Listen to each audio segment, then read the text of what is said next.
Et donc de nouvelles propositions d'ici début juin pour freiner l'influence des frères musulmans en France. Demande formulée par Emmanuel Macron au gouvernement tout à l'heure lors d'un conseil de défense consacré à ce rapport explosif sur les frères musulmans.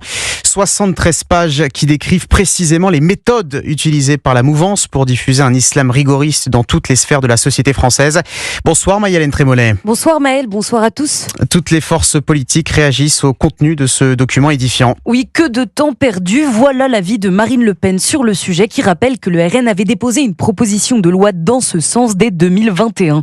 Si le Rassemblement national espère néanmoins du rapport qu'il produise un électrochoc, le président du parti Jordan Bardella va plus loin. Il appelait ce matin à l'interdiction pure et dure des frères musulmans. Je souhaite que les frères musulmans soient interdits, dissous, considérés comme une organisation terroriste et que l'ensemble de ces relais soient combattus sur le plan administratif. Sans surprise, les partis du socle commun appellent d'une même voix à réagir. Écoutez Gabriel Attal, chef de file des députés Ensemble à l'Assemblée nationale, pour qui ce rapport représente, je cite, une claque pour ceux qui défendent la République. Il montre une offensive organisée pour défier nos valeurs républicaines. Ceux qui affirmeraient que cette mesure-là irait contre l'islam sont précisément ceux qui confondent islam et islamisme. Une allusion directe au parti de gauche, en particulier la France Insoumise. Jean-Luc Mélenchon lui-même s'indignait ce matin sur ses réseaux sociaux, affirmant, je cite, que l'islamophobie avait franchi un seuil et pourrait aller jusqu'à détruire le pays. Maï-Hélène Trémollet du service politique d'Europe.